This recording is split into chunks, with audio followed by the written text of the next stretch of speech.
Army, CRPF வீரர்கள் ஏன் வாபஸ் பெறப்பட்டார்கள்? 2 வாரத்துக்கு முன்னால மோடி அங்க போவதை, இந்த மாரி த்ரெட் இருக்கு, செக்யூரிட்டி த்ரெட் இருக்கு என்று சொல்லி, அந்த விசிட்டையே கேன்சல் பண்ணாங்களே! அப்ப செக்யூரிட்டி த்ரெட் இருக்கக்கூடிய இடத்துல இருந்து, எதற்காக அந்த செக்யூரிட்டி செக் போஸ்ட் எல்லாம் வாபஸ் பெறப்பட்டது? அப்ப ஈஸியா தீவிரவாதிகள் வந்து நுழையட்டும், மக்கள கொல்லட்டும்னு இவங்க வழி ஏற்படுத்தி கொடுத்தார்கள் என்று கேட்டால், இவர்கள் என்ன பதில் சொல்லுவாங்க? ஏன் வந்து ஒரு 4 வாட்ச் டவர் மாரி போட்டு அங்க வந்து சிஆர்பிஎஃப்போ, ஆர்மியோ, பிஎஸ்எஃப்பையோ நிறுத்தல?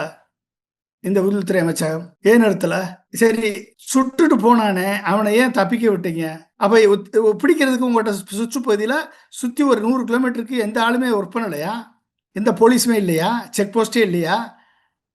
இந்தியாவிலேயே அதிகமான பாராமிலிட்டரி ஃபோர்ஸஸையும், சிஆர்பிஎஃப்பையும், ராணுவத்தையும் அதிகமாக குவித்த இடம் ஜம்மு காஷ்மீர். அப்ப நீங்க தப்பிச்சு இவ்வளவு நாள் போயிருக்கானே, இவ்வளவு நாள் கழிச்சு தான் நீங்க கண்டுபிடிச்சீங்களா?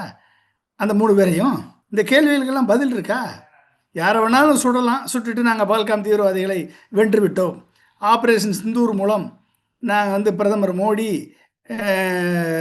பஹல்காம் தீவிரவாத தாக்குதலை ஏவி விட்டவர்களை எல்லாம் கொன்றார், இப்பொழுது நாங்கள் ஆப்ரேஷன் மகாதேவ் மூலம் பஹல்காம் தீவிரவாதிகளை கொன்று விட்டோம் என்று பாராளுமன்றத்தில் பேசுறதுக்காக இது நடத்தப்பட்ட ஸ்டேஜ் மேனேஜ் ஷோவாது. இப்போ யாருங்க எதங்க நம்புறது? உங்களை எதை நம்புறது சொல்லுங்க பார்ப்போம்.